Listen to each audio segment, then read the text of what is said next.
Hello, welcome back. We're reading Genesis chapter 14 in the Holy Bible. Join me, won't you? Abram rescues Lot. At this time, Amraphel, king of Shinar, Arioch, king of Elasar, Kedorlaomer, king of Elam, and Tidal, king of Goyim, went to war against Bera, king of Sodom, Bersha, king of Gomorrah, Shinab, king of Admah, Shemember, king of Zeboim, and the king of Bela, that is Zor. All these latter kings joined forces in the valley of Siddim, the Salt Sea.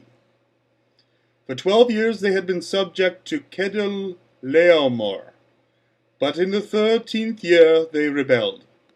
On the 14th year, Kedorlaomer and the kings allied with him went out and defeated Rephaites in Ashtaroth,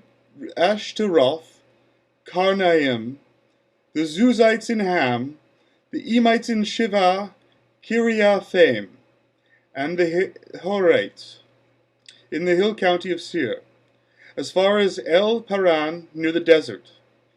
Then they turned back and went to En Mishpat, that is Kadesh, and then they conquered the whole territory of the Amalekites, as well as the Amorites who were living there in Hazazon Tamar.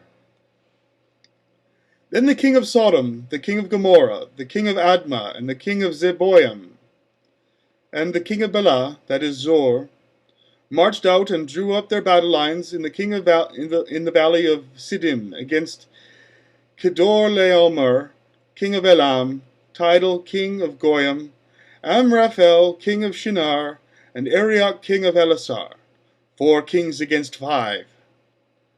Now the valley of Siddim was full of tar pits, and when the kings of Sodom and Gomorrah fled, some of the men fell into them, and the rest fled into the hills. The 4 kings seized all the goods of Sodom and Gomorrah and all their food. Then they went away. They also carried off Abram's nephew Lot and his possessions, since he was living in Sodom. One who had escaped came and reported this to Abram, the Hebrew. Now Abram was living near the great tree of Mamre, and Amorite, a brother of Eshcol, and Aner, all of whom were allied with Abram. When Abram heard that his relative had been taken captive, he called out 318 trained men, born in his household, and went in pursuit as far as Dan.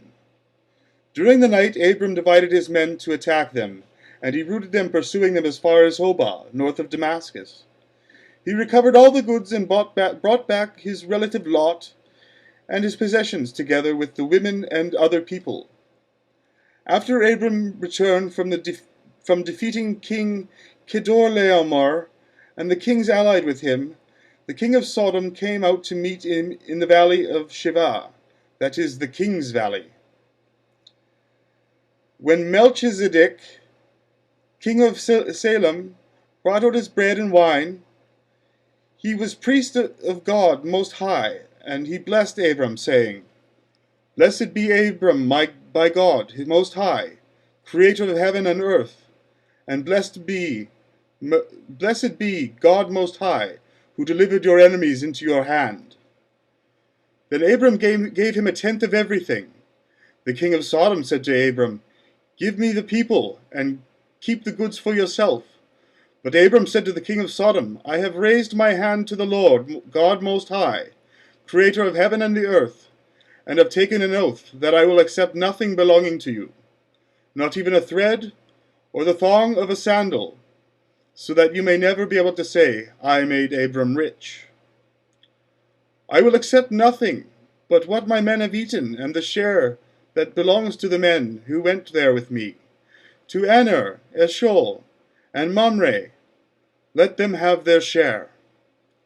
And that concludes the very difficult to read chapter 14 of Genesis. And up next we have God's covenant with Abram. I can't wait.